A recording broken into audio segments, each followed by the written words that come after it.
Assalamualaikum warahmatullahi wabarakatuh. Selamat siang, salam sejahtera bagi kita semua. Mohon maaf lahir dan batin. Taqabbalallahu minna wa minkum, taqabbal ya karim. Ini masih suasana Lebaran, jadi mudah-mudahan dengan adanya silaturahim ini tentu sangat bermanfaat sekali bagaimana kita berbincang-bincang terkait dengan ilmu pengadaan barang dan jasa, baik itu yang sudah berpengalaman lebih tua maupun bagi teman-teman kita yang masih CPNS, karena kelas-kelas ini sangat penting, sangat bermanfaat sekali sehingga bisa membantu tugas-tugas kedinasan kita terkait dengan pengadaan barang dan jasa. Bapak Ibu kelas khusus MSTC semuanya, selanjutnya kepada yang terhormat beliau Bapak Profesor Budi Santosa selaku Direktur Utama Lembaga MS Training and Consulting, yang terhormat Bapak Muklis selaku Komisaris Utama Lembaga MS Training and Consulting, yang terhormat Bapak Fani Duha ST MSc, Kepala Balai Pelaksana Pemilihan Jasa Konstruksi Wilayah Kepulauan Riau, Dirjen Bina Konstruksi PUPR, yang terhormat Bapak Ibu sahabat MS yang hadir dalam ruangan Zoom siang hari ini. Mudah-mudahan semua dalam keadaan sehat walafiat, meskipun kemarin sudah melaksanakan Lebaran. Tentu biasanya kalau habis puasa melaksanakan Lebaran itu banyak sekali yang non sewu ya, banyak sekali yang sakit karena pola yang awalnya makan hanya 2 kali sehingga ini ada perubahan sehingga kadang sakit. Mudah-mudahan kita diberi kesehatan oleh Allah Subhanahu wa taala. Bapak Ibu sahabat kelas khusus MS Training and Consulting semuanya, perkenalkan saya Suyadi Patmo dari Fungsional Pengelola Pengadaan Barang Jasa bagian PBJ Seda Kabupaten Rembang, akan memandu Bapak Ibu sahabat sekalian selama kurang lebih 90 menit ke depan dalam kegiatan Zoom dengan materi penjelasan ketentuan dokumen pemilihan jasa konstruksi pada SE PUPR nomor 18 tahun 2021 yang akan disampaikan oleh beliau Bapak Fani Duha. Dalam SE ini memang kita selaku Pokja Pemilihan itu sangat mungkin bagi yang dari Kementerian PUPR ini jadi bukan masalah. Bagi yang dari OPD lain yang notabene bukan dari leading center ke Kementerian PUPR ini tentu akan menjadi bertanya-tanya, apakah boleh kalau MDP ini kita adopsi, kita gunakan oleh pada saat kita melakukan tender atau seleksi. Ini yang menjadi banyak sekali pertanyaan-pertanyaan seperti itu. Nanti akan dijawab oleh beliau yang ahli, yaitu Bapak Fani Duha pada session kali ini. Dan tentu sebelum acara kita mulai, saya akan memberitahukan kepada Bapak Ibu semuanya terkait dengan kegiatan pada siang hari ini. Yang pertama, peserta mengikuti kegiatan sesuai dengan jadwal yang pelaksanaan yang ditentukan. Yang kedua, narasumber akan menyampaikan materi kurang lebih 45 menit dan kemudian akan dilanjutkan diskusi dan tanya jawab. Yang ketiga, peserta yang mengajukan pertanyaan bisa klik raise hand dan akan diberi kesempatan oleh moderator untuk menyampaikan pertanyaan. Yang keempat, post-test atau daftar hadir atau link disampaikan di chat Zoom setelah narasumber menyampaikan materi. Ini jangan sampai nanti narasumber baru menyampaikan sudah ada yang chat, materinya mana? Ini diikuti dulu sampai selesai, baru nanti minta materi. Jangan baru mengikuti langsung cat, materinya mana kan gitu. Jangan sampai itu ya. Yang penting ilmunya didapat dulu. Yang kelima, peserta yang mengikuti post-test atau daftar hadir yang mendapatkan sertifikat kehadiran. Yang keenam, sertifikat paling cepat 2 kali 24 jam akan diproses gitu ya. Silakan di-download di yang sudah disampaikan di chat Zoom. Oke, Bapak Ibu semuanya, sebelum acara kita mulai, marilah kita berdoa agar diberi kelancaran dan ilmu yang bermanfaat pada saat kita mengikuti Zoom siang hari ini. Berdoa mulai.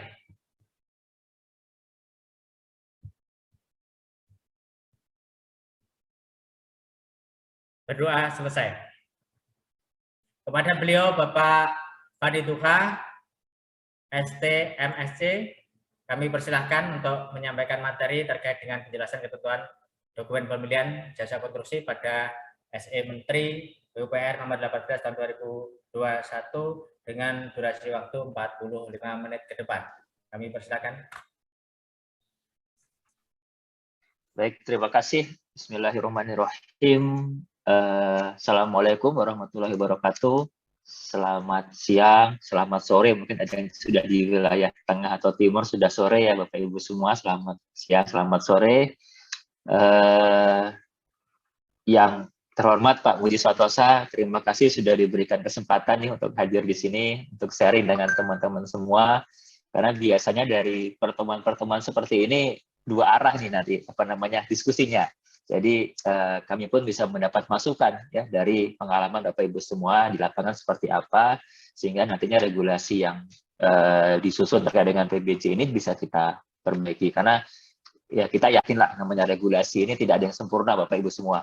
Ya kalau regulasi baru dikeluarkan setelah sempurna, tidak akan ada regulasi itu. Ya, jadi regulasi ini kita keluarkan, kemudian nanti ada perbaikan-perbaikan di lapangan, ada kekurangan di lapangan, ini kemudian berkelanjutan kita perbaiki. Kemudian juga yang kami hormati rekan-rekan kami juga di Muji Santosa yang sering kita bertemu ya, ada Pak Mustafa di sini, ada Pak Suhendra, Pak Suyadi juga. Terima kasih banyak sudah ikut hadir di sini. Nanti bisa bantu diskusi juga Bapak Ibu semua ya. Jadi kalau ada teman-teman yang mungkin pertanyaannya spesifik terkait dengan di APBD mungkin bisa dibantu untuk menjelaskan. Oke, saya coba izin langsung share screen bahan yang sudah kami siapkan. Saya coba cek dulu. Sudah terlihat Pak Suyadi? Sudah kelihatan belum ya? Oke, sudah Pak. Cek. Tapi kurang penuh Pak. Sudah ya?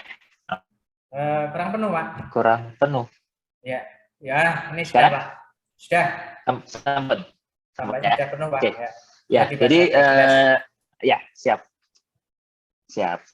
Jadi Bapak Ibu semua ini izin ya dalam waktu 45 menit ke depan karena tidak banyak waktunya kami coba sampaikan ya secara umum terkait dengan bagaimana sebenarnya SE Menteri PU nomor 18 tahun 2021 ini ya. Jadi tadi memang sebenarnya yang disampaikan ya, adalah SE yang hanya berlaku untuk lingkup di Kementerian PUPR saja. Ya, jadi di dalam SE-nya itu disebutkan bahwa ketentuan-ketentuan di dalam SE itu hanya berlaku untuk pengadaan jasa konstruksi yang dilaksanakan oleh Kementerian PUPR. Ya, jadi kemudian tadi ada pertanyaan bagaimana kemudian untuk teman-teman yang di luar PUPR, ya apakah bisa menggunakan SE nomor 18 ini? Nah, nanti kita coba diskusikan bersama. Nah, sebelum masuk ke sana, oke, ini sekilas saja Bapak Ibu semua terkait dengan saya. Tadi sudah disampaikan oleh Pak Suyadi, nama saya Fani Duha, di sini ada nomor kontak saya, jadi silakan nanti kalau setelah kegiatan ini mungkin karena di sini waktunya terbatas, ada hal yang nanti mau didiskusikan lebih lanjut, ya bisa menghubungi kami via WhatsApp di 0813 7619 2983. Saat ini saya sebagai Kepala Balai Pelaksana Pemilihan Jasa Konstruksi, ya atau dikenal dengan DV2JK untuk wilayah Kepulauan Riau. Ya, untuk wilayah Kepulauan Riau, jadi Batam sekitarnya, bergabung di PUPR sejak tahun 2009 dan ini sekilas riwayat penugasan kami. Ya, ini sekilas saja. Oke, Bapak Ibu semua. Jadi untuk hari ini ada dua hal pokok ini yang akan kami coba sampaikan ke Bapak Ibu semua. Ya, kami coba jelaskan. Pertama, mengapa sih ada sampai kemudian PUPR ini mengeluarkan SE Menteri PUPR nomor 18? Ya. Alasannya apa? Ya, penyebabnya apa? Kemudian nanti yang kedua, kami coba sampaikan juga ya seperti apa sih sebenarnya isi dari SE 18 ini. Ya, apakah kemudian ada hal-hal yang mungkin bisa Bapak Ibu gunakan juga ya untuk pengadaan barang jasa, khususnya pengadaan jasa konstruksi yang dilakukan oleh teman-teman di luar PUPR ya. Karena sebenarnya ada hal-hal di dalam SE ini yang tidak semuanya merupakan hal yang baru ya, tapi ada yang sifatnya menjelaskan. Nah, hal-hal yang sifatnya penjelasan inilah yang rasanya ya bisa juga Bapak Ibu gunakan ya. Nah, baik, yang pertama, mengapa sih ada SE ini? Nah, ini latar belakangnya kalau dari sisi filosofisnya seperti ini, Bapak Ibu semua. Ya, yang namanya regulasi tadi kami sampaikan, ada beberapa ketentuan-ketentuan yang ketika kita baca itu bisa dimaknai berbeda oleh orang yang berbeda juga. Ya, bisa jadi ketika kita membaca regulasi itu, membaca ketentuan itu, kita melihatnya seperti ini. Ya, yang sebelah kiri misalkan melihatnya adalah bentuknya kotak. Tapi ketika ada pihak lain yang membaca ketentuan tadi, dia berpersepsi bahwa penjelasan namanya ketentuan di IKP itu adalah menerjemahkan bahwa bentuknya adalah bulat. Ya, kedua-duanya tidak salah sebenarnya. Ya, karena memang ada yang jika dilihat oleh orang, dibaca oleh orang yang berbeda, maka pemaknaannya pun berbeda. Ya, atau yang di sebelah kanan dan bersebelah kanan, ya ada pihak yang membaca dari sisi kiri melihat jumlah tongkat di lantai itu ada 4. Ya, tapi ketika ada rekan lain yang melihat dari sebelah kiri, ini jumlahnya hanya 3 bukan 4.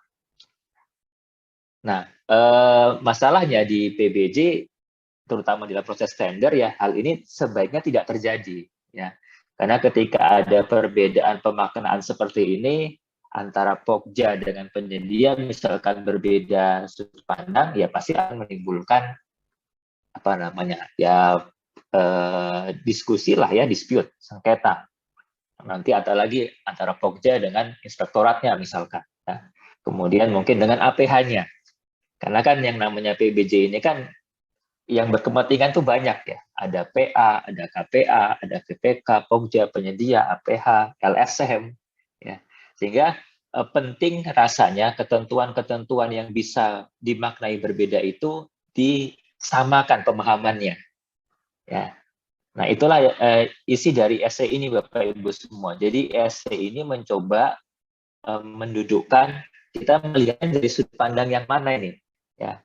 Apakah melihat dari sisi orang yang sebelah kiri sehingga nanti semuanya membaca bahwa tongkat di lantai itu ada 4, bukan 3 ya.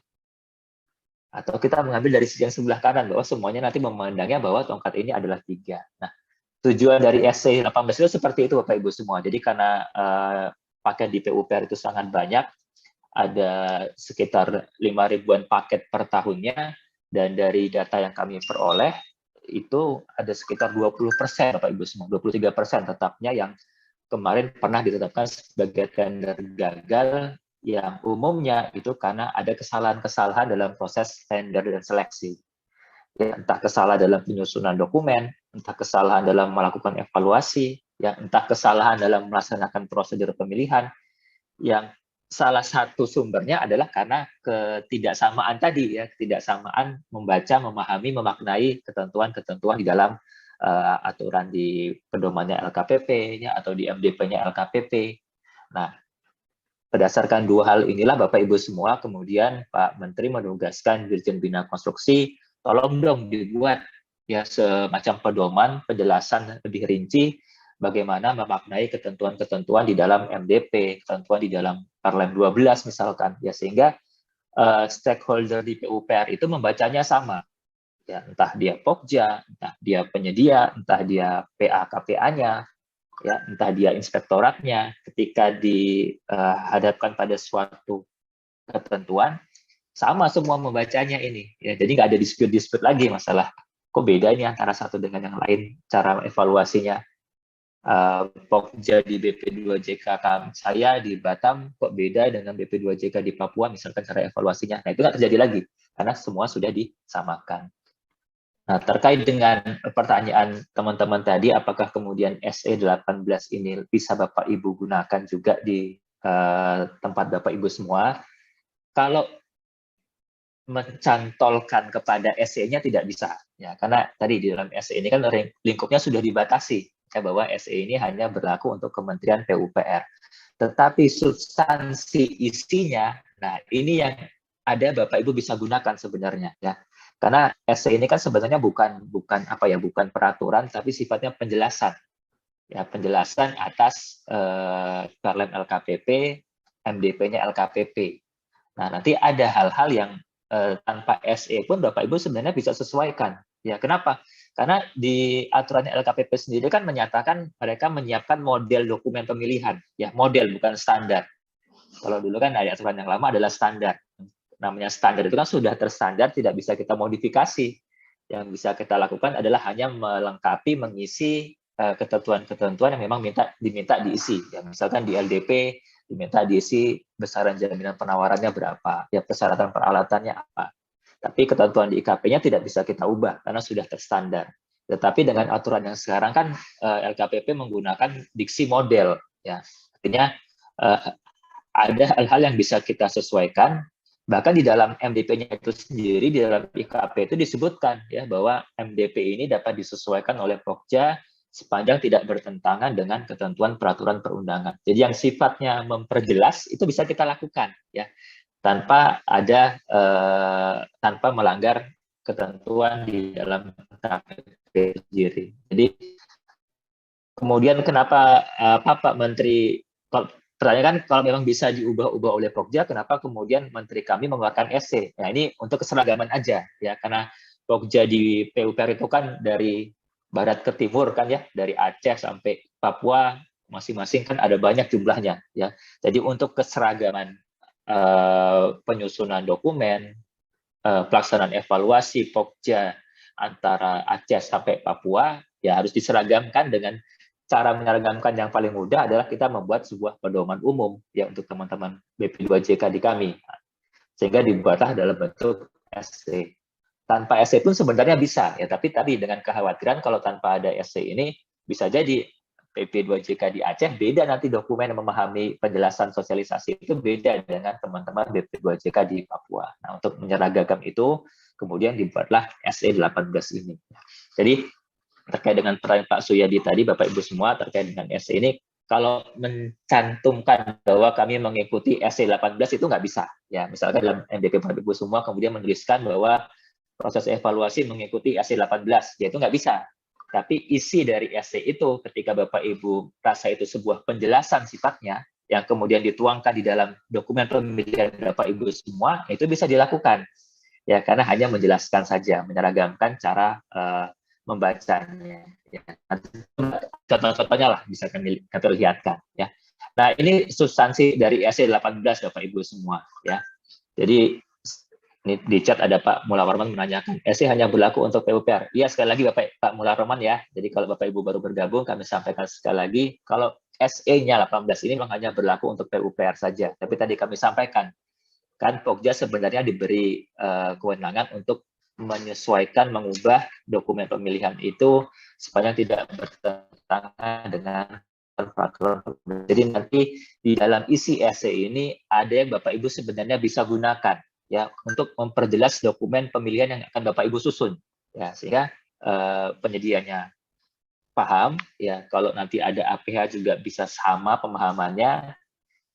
Jadi seragam semua pemahamannya, ya. Tapi jadi bukan mencantolkan ke SE-nya, tapi nanti isi dari SE ini Bapak Ibu bisa transfer lah, ya, ke copy, ya, di copy ke dokumen Bapak Ibu semua sehingga berlaku juga untuk pengadaan di Bapak Ibu semua, ya. Nah, kembali ke sini Bapak Ibu semua, isi dari SE 18 ini ada 4 substansi pokoknya. Nah, yang pertama misalkan kami mencantumkan bahwa penyusunan HPS untuk paket-paket yang di atas 100 miliar atau yang jasa konsultasi 10 miliar, artinya paket-paket yang akan ditetapkan oleh PA, pengguna anggaran, maka pada saat menyusun HPS itu, sebelum HPS disusun harus ada review dulu oleh pejabat eselon 1. Nah, ini sebenarnya mengacu ke aturan yang lama. Ya, ini kalau di Permen LKPP kan tidak diwajibkan seperti ini sebenarnya ya. Nah, rasanya juga ini kalau mau digunakan di Bapak Ibu, ini nggak bisa langsung digunakan ya. Kalau ini mungkin harus ada aturannya juga nih kalau mau pakai yang ini ya. Kemudian yang kedua terkait dengan penambahan persyaratan. Nah, penambahan persyaratan kita tahu kan memang dibolehkan ya, diizinkan di dalam Perlem 12. Tetapi yang terjadi kemudian adalah ada kekhawatiran penambahan persyaratan ini akan sangat banyak ini, sangat variatif. Ya, karena tadi kami punya 5.000 paket, Pokjanya ada dari Aceh sampai Papua. Kalau kemudian tidak dikawal ini penambahan persyaratan, nanti bisa macam-macam nih penambahan persyaratannya. Sama-sama bangun jalan, tapi kok bangun jalan di Aceh ada syarat dukungan, ya bangun jalan di Jawa nggak ada syarat dukungan, kok beda? Ya, padahal sama-sama bangun jalan nih. Nah, untuk membatasi itu, untuk mengawal itu, kemudian Pak Menteri mengambil keputusan setiap penambahan persyaratan harus direview dulu, ya harus mendapat persetujuan dulu dari eselon 1 JOGI, ya dari Direktur Jenderalnya. Kalau paket Bina Marga, paket jalan, ya harus mendapat persetujuan dari Pak Dirjen Bina Marga. Paket bendungan, keairan, ya harus mendapat persetujuan dari Dirjen SDA. Kalau mau menambahkan persyaratan, ya. Nah, ini cukup efektif karena hampir tidak ada setahu saya. Kemudian di PUPR itu menambahkan persyaratan. Ya, PPK kemudian tidak ada mengusulkan penambahan persyaratan untuk ditambahkan di dalam dokumen pemilihan. Ya, karena birokrasinya cukup panjang nih ya, reviewnya cukup panjang pembahasannya. Kemudian yang ketiga menjelaskan soal metode evaluasi. Nah, ini juga ketika akan menggunakan metode harga terendah ambang batas PK, maka Pak Menteri juga mengambil keputusan bahwa kriteria evaluasi dan ambang batasnya itu harus disetujui dulu ya oleh pejabat eselon 1 tadi. Ya, jadi sama fungsinya seperti yang nomor 2 tadi. Ya, kita ingin agar kriteria evaluasi sama ambang batas ini konsisten lah ya, tidak beda-beda antara Pokja 1 dengan Pokja yang lain. Nah, kemudian yang keempat, masalah penyesuaian dokumen. Nah, nanti mungkin kita akan lebih banyak ke yang nomor 4, Bapak Ibu semua. Ya, karena ini nanti yang mungkin Bapak Ibu bisa gunakan juga. Ya, bisa cuplik-cuplik, bisa gunakan, transfer ke dokumennya Bapak Ibu sedang susun. Ya, karena tadi kami sampaikan, sifatnya sebenarnya SE ini hanya menjelaskan. Ya, tanpa SE pun Pokja bisa melakukan modifikasi. Ya, karena tidak bertentangan dengan aturan yang ada.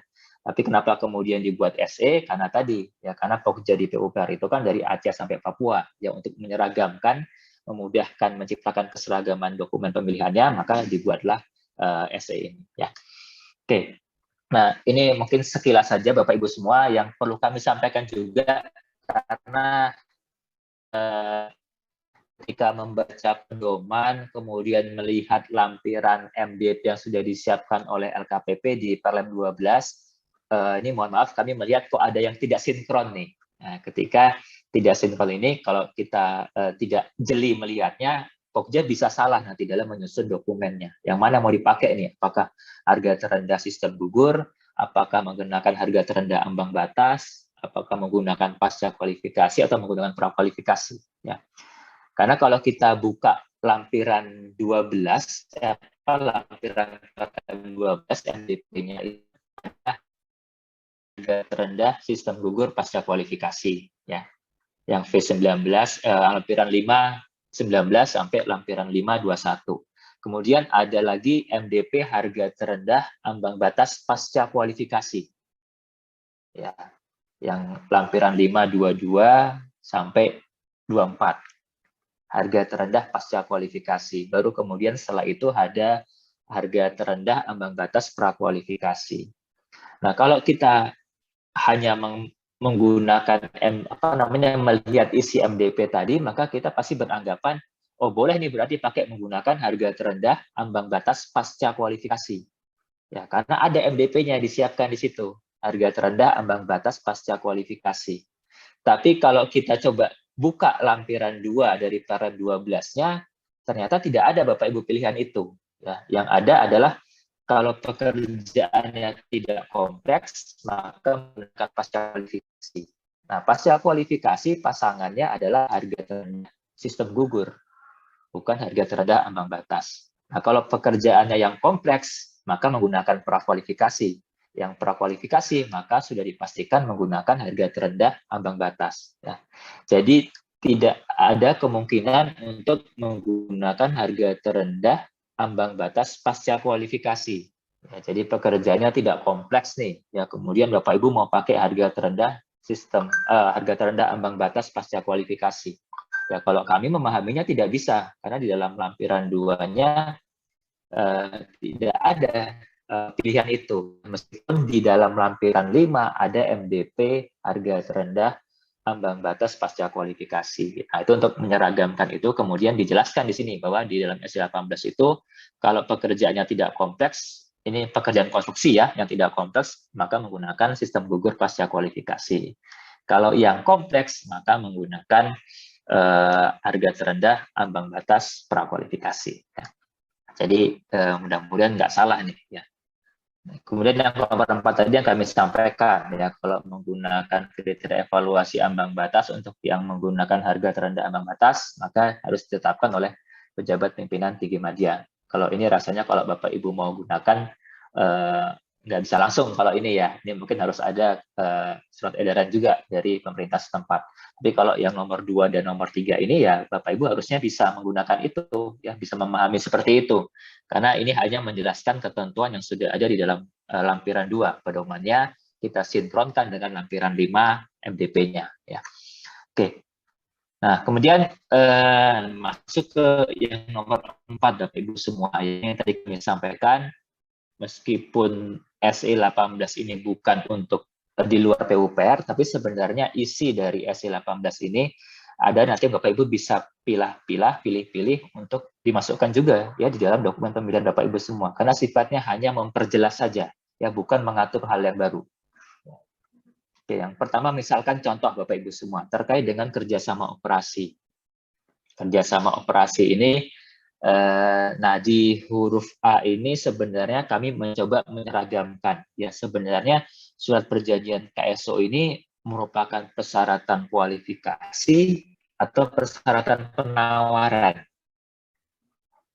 Ya, kan kamarnya beda soalnya. Ya, ada kamar evaluasi kualifikasi, ada kamar evaluasi penawaran.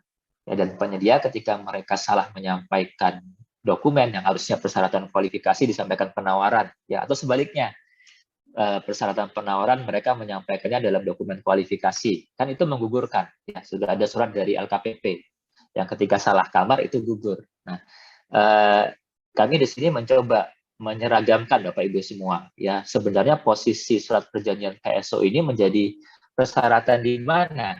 Apakah di administrasi penawaran atau di kualifikasi? Nah, karena beda-beda ya. Kalau kita membuka MDP yang pasca kualifikasi, surat perjanjian KSO ini adalah syarat di penawaran ya, administrasi penawaran. Nah, masalahnya adalah ketika dikaitkan dengan lampiran 2, pedoman LKPP-nya menyebutkan surat perjanjian KSO ini merupakan persyaratan kualifikasi, bukan persyaratan di penawaran. Ya, jadi ada ketidakcocokan antara pedoman lampiran 2 dengan MDP lampiran 5. Nah, ini yang kemudian tadi ya, ada 2 sudut pandang tadi nih, ya kan, ibaratnya tadi ada orang yang lihatnya 4 tongkat, yang di sisi kanan melihatnya hanya 3 tongkat nih.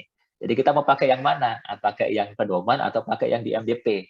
Nah, kalau kami di PUPR kemudian mengambil sikap, kita semua mengevaluasi bahwa surat perjanjian KSO ini adalah syarat kualifikasi. Ya, jadi mau paketnya pasca kualifikasi, prakualifikasi, penyedia itu harus menyampaikan surat perjanjian KSO-nya di dokumen kualifikasi. Nah, kalau nggak ada di situ ya menggugurkan jadinya. Nah, ini di MDP-nya kita sesuaikan juga Bapak Ibu semua ya. Jadi MDP-nya LKPP itu ya kita sesuaikan bahwa surat perjanjian KSO itu kemudian menjadi syarat di kualifikasi, bukan lagi menjadi syarat di penawaran. Nah, kalau yang terkait dengan yang huruf A ini Bapak Ibu silahkan ya masing-masing UKPBJ lah memutuskan sendiri apakah mau mengikuti seperti ini atau mengikuti MDP LKPP pun saya rasa tidak masalah juga ya, karena di pedomannya sudah ada seperti itu, MDP-nya juga seperti itu kan, tinggal mengikuti maunya yang mana ini kan, mau mengikuti pedoman atau mengikuti MDP. Nah kalau yang huruf B ini memang ini sifatnya seperti tambahan sebenarnya persyaratan ya, ada tambahan persyaratan bahwa penyedia itu harus punya porsi modal mayoritas paling banyak 70% ya. Kalau ini rasanya mungkin kalau mau menggunakan aturan yang seperti ini tidak bisa langsung digunakan ya, harus ada SE-nya lah mungkin ya. Karena aturan yang ada di MDP LKPP hanya melihat bahwa lead firm itu harus memiliki kualifikasi setingkat atau lebih tinggi. Tidak ada evaluasi kepada porsi modalnya ya. Kalau yang di LKPP, nah kami di SC18 menambahkan ada evaluasi kepada porsi modal juga. Tapi kalau mau menggunakan aturan yang ini, saya rasa tidak bisa langsung digunakan Bapak Ibu semua, ya karena ini seperti menambahkan ya, seperti menambahkan dari aturan evaluasi yang sudah ada di LKPP. Nah, kemudian yang ketiga, yang T, ini kenapa saya beri kotak merah? Karena ini sebenarnya juga penting Bapak Ibu semua, Bapak Ibu harusnya bisa menyesuaikan MDP, bukan harusnya, ini malah harusnya disesuaikan ya, ini malah harus disesuaikan ya, karena MDP-nya jelas-jelas tidak sinkron dengan pedoman dan aturan Undang-Undang Jasa Konstruksi Bapak Ibu semua ya. Jadi di MDP-nya pekerjaan konstruksi itu menyebutkan boleh KSO antara kecil dengan kecil untuk pekerjaan konstruksi. Ya ini di MDP ya, saya bicara MDP. Jadi di MDP-nya itu kalau Bapak Ibu buka ketentuan di IKP, ya coba nanti cari ketentuan terkait dengan KSO ini, membolehkan KSO antara kecil dengan kecil di pekerjaan konstruksi. Ya, padahal di pedomannya sudah menyebutkan, ya di pedomannya lampiran 2, ya. Jadi di pedomannya LKPP sendiri lampiran 2 menyebutkan kalau pekerjaan konstruksi itu penyedia itu tidak boleh KSO antara kecil dengan kecil. Ya, jadi di sini artinya Bapak Ibu harusnya menyesuaikan MDP-nya. Ya. Nah, yang soal seperti ini kan tidak perlu dengan SE, nggak perlu Bapak Ibu semua. Ya ini yang kami contohkan tadi. Jadi ada sifatnya yang Bapak Ibu bisa langsung sesuaikan, mengambil dari contoh dari SE ini, karena memang secara substansi itu harusnya disesuaikan, ya, dibenarkan, diperbaiki, diperbaiki. Bahwa kecil dengan kecil untuk pekerjaan fisik itu nggak boleh KSO. Karena kalau itu nggak dihapus, berarti kan Bapak Ibu akan membolehkan penyedia jasa fisik KSO kecil dengan kecil. Ya, nggak bisa digugurkan tuh nanti kalau ada yang KSO seperti itu. Tidak bisa digugurkan, tapi dokumen pemilihan Bapak Ibu semua menjadi tidak sesuai dengan ketentuan peraturan perundangan. Ya, nggak sesuai dengan lampiran 2 LKPP, tidak sesuai dengan aturan Undang-Undang Japon yang tidak membolehkan KSO kecil dengan kecil. Ya. Ini yang kami kotak merah ini yang menurut pertimbangan kami Bapak Ibu harusnya bisa langsung sesuaikan ya. Jadi bukan merujuk kepada SC18 tapi karena memang aturan ini harusnya tidak seperti ini gitu loh. Harusnya diperbaiki. Jadi MDP-nya Bapak Ibu semua harus disesuaikan agar tidak bertentangan dengan pedoman dan tidak bertentangan dengan tidak bertentangan dengan aturan Undang-Undang Jakon. Nah, ini saya coba nyambung aja ke kolom chat ya. Ada Bu Betty menanyakan kalau jasa konsultasi bagaimana? Nah, kalau jasa konsultasi boleh Bapak Ibu semua. Kecil dengan kecil itu ber-KSO. Ya. Berarti MDP-nya sudah sesuai. Nah, silakannya kembali di LKPP, di MDP-nya LKPP jasa konsultasi itu justru tidak membolehkan kecil dengan kecil ber-KSO. Di MDP konsultannya LKPP tidak membolehkan kecil dengan kecil KSO. Nah, itu sebaiknya juga. Ya Bu Betty ya, jadi itu yang harus diperbaiki tuh. Jadi di MDP-nya LKPP terkait dengan yang konsultan diperbaiki. Harusnya kecil dengan kecil itu boleh ber-KSO.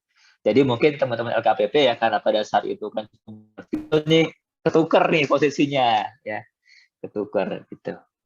Ya, jadi harus diperbaiki ya. Oke ya. Lanjutkan. Nah, kemudian saya lanjutkan kalau yang nomor 2 ini hanya sifatnya penjelasan. Ini rasanya juga tidak terlalu penting. Hanya untuk mengingatkan teman-teman Pokja kami aja, karena ada teman-teman Pokja kami yang masih memeriksa sertifikat kompetensi kerja. Jadi ada penyedia yang pada saat memasukkan dokumen penawaran, mereka upload juga nih SKA-nya, upload SKT. Oh, SKA-nya nggak sesuai dengan kita syaratkan. Yang kita minta misalkan ahli jalan, yang dia sampaikan ahli gedung, gugur nih. Nggak boleh harusnya, ya, karena SKK itu bukan hal yang dievaluasi. Jadi di sini hanya menegaskan saja sebenarnya. Nah, saya masuk ke bagian yang kanan nih, Bapak Ibu semua, terkait dengan peserta KSO, ya, penjelasan mengenai, jadi di dalam MDP-nya LKPP itu kan ada penjelasan bahwa setiap peserta yang termasuk dalam KSO dilarang menjadi peserta baik secara sendiri maupun sebagai anggota KSO yang lain, ya, pada paket pekerjaan yang sama. Jadi seingat saya kalau di MDP-nya LKPP hanya sampai sini nih kalimatnya, ya. Nah, padahal definisi peserta itu kan adalah ketika penyedia jasa itu mendaftar, dia sudah dianggap sebagai peserta. Ya. Jadi bayangkan nih, ya, pada saat mendaftar, PTA mendaftar, PTB mendaftar. Ya. Kemudian pada saat memasukkan penawaran, sebenarnya PTA dan PTB ini tidak memasukkan penawaran. Yang memasukkan penawaran adalah KSO, PTA, PTB. Jadi mereka sudah ber-KSO. Jadi pada saat memasukkan penawaran, mereka ber-KSO ini, PTA dan PTB. Ya, tapi kemudian karena ketentuan seperti ini, bahwa peserta itu dilarang menjadi peserta baik secara sendiri maupun sebagai anggota KSO, nah berarti kan harus dilihat, ya. Ketika dia sudah mendaftar, dia sudah menjadi peserta, ya. Artinya kalau dia memasukkan, harusnya dia memasukkan tidak boleh ber-KSO, ya, harusnya sendiri juga nih. Tapi karena dia memasukkan ber-KSO, kemudian dia sudah mendaftar juga sebagai peserta tunggal, maka digugurkan, ya. Nah, ini yang menurut kami tidak fair, ya. Jadi kemudian kami membatasi yang tidak boleh itu adalah kalau peserta itu yang mendaftar tadi dia juga memasukkan penawaran. Ya, tadi misalkan PTA PTB dia daftar, ya, kemudian memasukkan penawaran KSO PTA PTB, ya, atas nama KSO AB, katakanlah seperti itu. Tapi PTA ini kemudian masukkan juga penawaran atas nama pribadi, atas nama tunggal. Nah, ini nggak boleh, ya. Karena ada pertentangan kepentingan. Jadi hanya kondisi seperti itu yang kemudian tidak boleh. Tapi kalau KSOAB ini saja yang memasukkan penawaran, sementara PTA yang mendaftar sendiri, PTB yang mendaftar sendiri itu tidak memasukkan dokumen, ya nggak masalah, nggak perlu digugurkan. Ya. Sehingga kami tambahkan di sini yang dimaksud dengan peserta di sini adalah peserta yang mendaftar dan memasukkan penawaran. Ya, jadi bukan hanya sekedar mendaftar nih. Gitu. Jadi kita samakan persepsinya, karena pernah juga jadi permasalahan ketika belum kami tambahkan seperti ini, menjadi permasalahan. Harusnya ada yang berpendapat harusnya digugurkan semua, ya, karena PTA tadi mendaftar sebagai peserta tunggal meskipun dia tidak memasukkan penawaran, tapi dia sudah mendaftar, ya, sehingga sudah dinilai sebagai peserta. Nah, ini mungkin Bapak Ibu juga bisa tambahkan, ya, di dalam penjelasan MDP Bapak Ibu semua. Oke, kemudian kalau 4 dan 5 ini menurut saya tidak begitu substansi, ya, ini hanya penjelasan lagi kepada teman-teman Pokja kami terkait dengan pemberian penjelasan kualifikasi, karena kalau di pasca kualifikasi itu bahasanya di MDP LKPP itu agak ambigu, ya, karena di dalam MDP-nya LKPP itu hanya menyebutkan pemberian penjelasan untuk dokumen persyaratan penawaran aja, ya, tidak menceritakan penjelasan terkait dengan dokumen kualifikasi. Nah, ini kami tambahkan penjelasan bahwa pemberian penjelasan yaitu untuk penjelasan kualifikasi dan penjelasan LDP secara bersamaan, yang nggak perlu ada 2 kali pemberian penjelasan. Kemudian terkait dengan perpanjangan batas akhir, ya ini kita seragamkan pada hari kerja dan jam kerja. Ya, ini hanya penjelasan untuk teman-teman Pokja aja. Kemudian yang keenam, Bapak Ibu semua, soal metode ini, ya, pekerjaan utama sebenarnya yang dipermasalahkan, ya, pekerjaan utama. Nah, ini terutama yang poin D ini, Bapak Ibu semua, ini karena kami temukan kalau paket-paket di atas 50 miliar, paket besar kan ada persyaratan metode kerja, ya. Nah, pernah kejadian memang pekerjaan utama kan sudah dibatasi, hanya 4 maksimal, ya. Hanya 4 pekerjaan utama. Nah, pernah kejadian yang dituliskan di LDP memang benar, hanya 4 pekerjaan utama. Tapi kemudian pada saat evaluasi, Pokja itu Jadi seolah-olah pekerjaan utamanya kemudian beranak gitu loh Pak. Ada anak-anaknya, ada sub-subnya ini. Ya, misalkan pekerjaan utamanya disebutkan adalah pekerjaan pembangunan lantai 2, misalkan seperti itu. Nah, kemudian di lantai 2 ini ada sub-subnya lagi, ada pekerjaan kolom lantai 2, ada pekerjaan balok lantai 2, ada pekerjaan lantai 2, ada pekerjaan dinding lantai 2, yang itu semua kemudian si Pokja itu memaksa penyedia jasa untuk harusnya mereka menceritakan semua nih. Ya, menceritakan sub-subnya tadi. Jadi mereka dalam metode itu ada metode untuk pekerjaan kolom, ya, ada metode untuk pekerjaan balok. Padahal tadi kan yang kita minta sebenarnya hanya 4 saja, ya, tapi karena ada sub-subnya ini kemudian pernah kejadian ada sampai 40 sub item pekerjaan yang harus dijelaskan oleh penyedia jasa. Nah, ini yang kemudian pimpinan kami merasa kok nggak pas seperti itu, tidak sesuai dengan tujuan awal adanya pembatasan pekerjaan utama hanya 4. Jadi kemudian dijelaskan di ISE ini sub pekerjaan dari pekerjaan utama tidak termasuk dalam hal yang diuraikan dalam metode pelaksanaan pekerjaan. Jadi ini untuk menjelaskan juga tadi, untuk menyamakan juga ya menjelaskan juga dari sudut pandang mana ini kita mau melihat kan gitu ya. Oke ya. Oke, kemudian berikutnya yang ke-7 isinya adalah pembuktian kualifikasi secara daring. Nah, ini juga sebenarnya hanya pilihan nih ya, prioritasnya kita mau secara daring atau secara luring. Nah, kalau di PUPR kemudian arahnya adalah prioritasnya adalah secara daring. Ya, sebenarnya kan pilihan ya, pembuktian kualifikasi ini boleh secara daring atau tatap muka ya. Yang di sebelah kiri ini ketentuan di MDP-nya LKPP.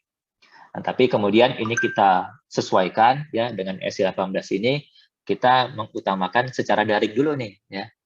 Nah, tapi kalau ada hal-hal yang tidak memungkinkan secara daring atau memang ada yang diperlukan secara tatap muka, ya oke, baru kemudian dilakukan secara tatap muka. Jadi pilihan pertama adalah online dulu nih. Ya.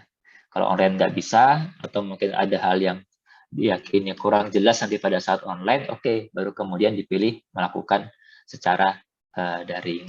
Ini monggo aja nih ya, mau diambil seperti ini juga bisa rasanya. Mau mengikuti MDP yang lama pun juga tidak ada persoalan ya, tidak menimbulkan perbedaan pendapat lah.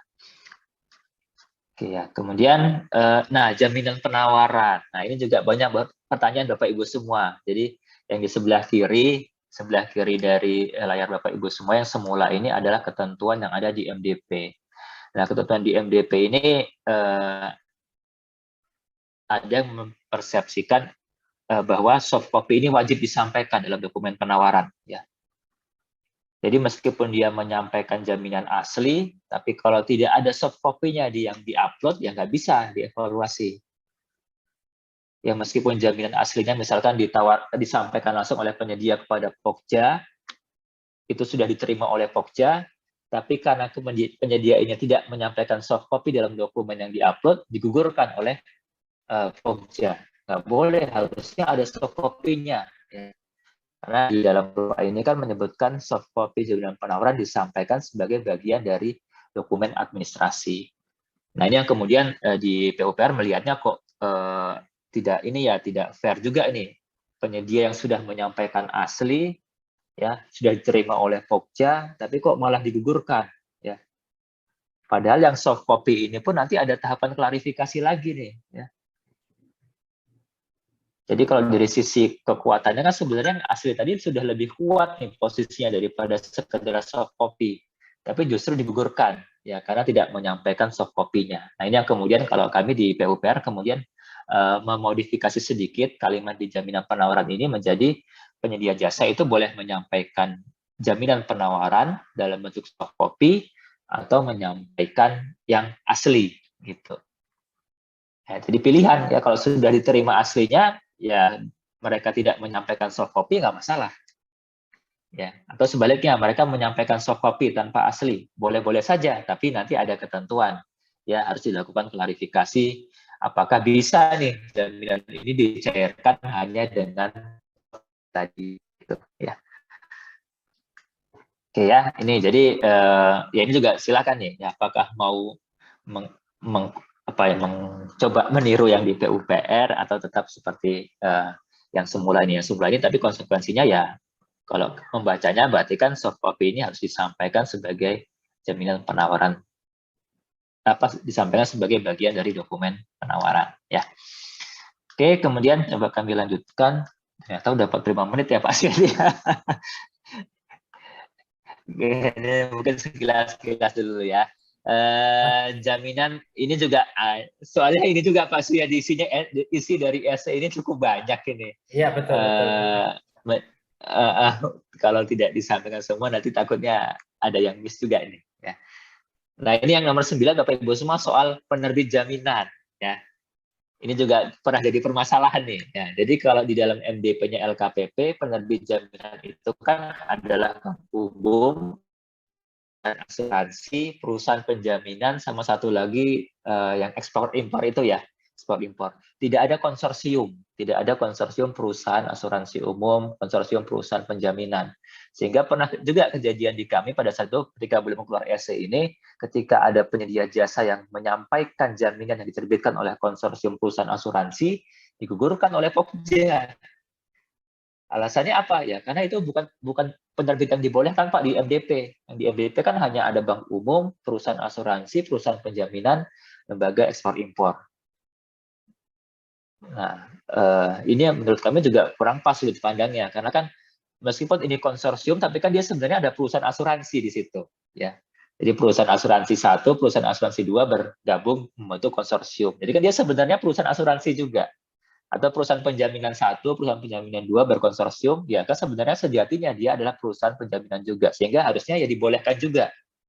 Nah, tapi untuk menghindari debat-debat seperti itu, kemudian di essay 18 ini ya kita tambahkan bahwa penerbit jaminan itu bisa yang 4 tadi, plus kita tambahkan lagi satu lagi, ya konsorsium perusahaan asuransi, konsorsium lembaga penjaminan, yang memang mempunyai program asuransi kerugian. Karena kan memang dari OJK juga mengeluarkan ya daftar perusahaan asuransi, perusahaan penjaminan sama konsorsium yang bisa menerbitkan asuransi kerugian ini gitu. Jadi ini rasanya juga menurut kami ya bisa juga Bapak Ibu tambahkan di dalam MDP Bapak Ibu semua ya untuk menghindari perdebatan tadi.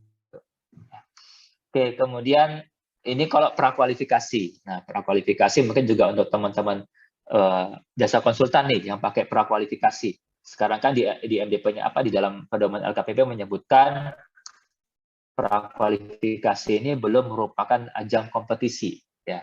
Sehingga ketika pada saat evaluasi awal kita menemukan ada penyedia jasa yang datanya tidak lengkap, yang datanya kurang, ya kalau istilahnya itu data yang kurang, ya kalau istilahnya di MDP yang ada sekarang. Maka data yang kurang tadi dapat dilengkapi oleh peserta. Ya. Nah, yang menjadi menjadi dispute kemarin adalah yang disebut dengan data yang kurang ini seperti apa nih? Ya, penjelasannya apa data yang kurang ini? Karena kalau tidak dijelaskan tadi bisa sudut pandangnya dua ini. Kalau data yang salah itu disebut dengan data yang kurang nggak? Ya, atau hanya dibatasi data yang belum disampaikan saja, itulah disebut dengan data yang kurang. Ya, misalkan kita minta SBU harus punya SBU RE 102. Ya, dia tidak menyampaikan SBU RE 102.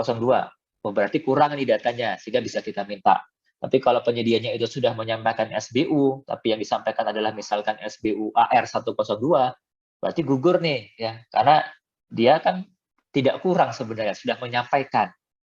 Ya, tapi ada juga yang berpendapat itu kan kurang benar Pak, jadi masih dibolehkan karena sifatnya belum kompetisi. Nah ini yang kemudian kami di ASI 18 mengambil sikap seperti ini Pak Ibu semua. Jadi yang disebut dengan kurang itu baik itu data yang belum disampaikan maupun data yang salah. Ya. Jadi misalkan SBU tadi dia belum menyampaikan SBU yang kita minta, ya kita sampaikan ke dia untuk melengkapi.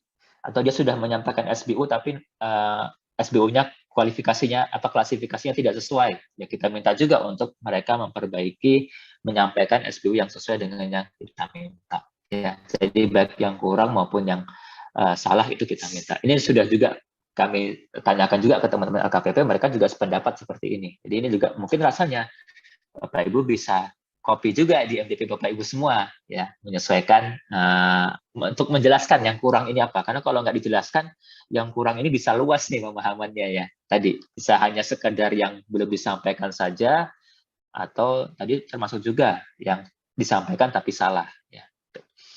Oke, kalau ini terkait dengan subkon, nah ini juga subkon mungkin hanya sekilas mengganti redaksi di ujung kalimatnya aja, ya, SSKK menjadi LDP, ya, karena kan di LDP ada daftar subkon, ada pekerjaan subkon yang diminta, ya, harusnya ke sana menyesuaikan. Ya.